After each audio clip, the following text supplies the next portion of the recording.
We have to differentiate, no, Tunying Opo. and Jerry. Mm-mm. Yung rallyista na talaga naman dapat sila magalit sa pamahalaan. Talaga naman nila lang niya tayo eh. Oo. Normal naman yon. Oo. At pinaramdam natin sa Maynila yon na welcome sila rito. Mm-mm. Kaya lamang talagang may mga ilang individual eh Mm-mm. na gustong mag-take chance. Pero sa awa ng Diyos, Oo. nasawata naman. Opo. Ngayon na lahat ng sinira nila, inaayos namin ngayon. Lahat ng dinumihan nila, we are clearing up the mess. Ayan, no? Kagabi pa, siguro mga alas 10, alas 11, Tunying, Jerry, Opo. bukas na rektot, ligtas ng daanan.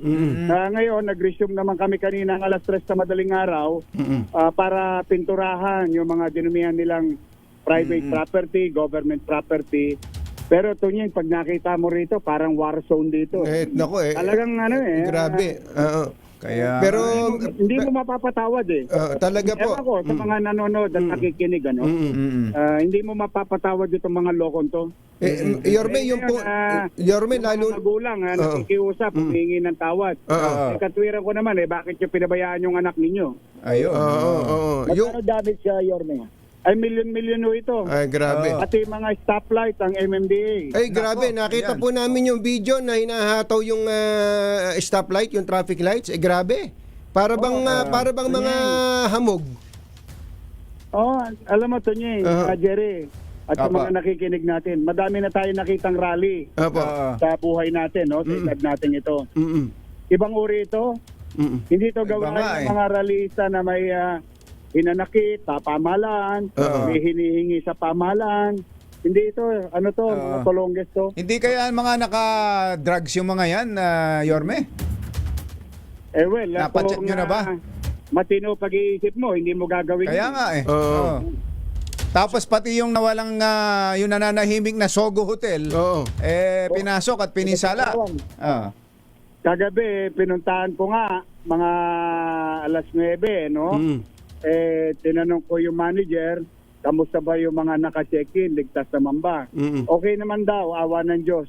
Yung iba naman mag-check out, nag-check out na, pero inagisa sila ng Molotov. Ay, pambira. Officially, may mga report na bomba. Pero we can confirm it with EOD. I've talked to them last night, wala naman. Oo. Amoy lang, diesel saka gasolina.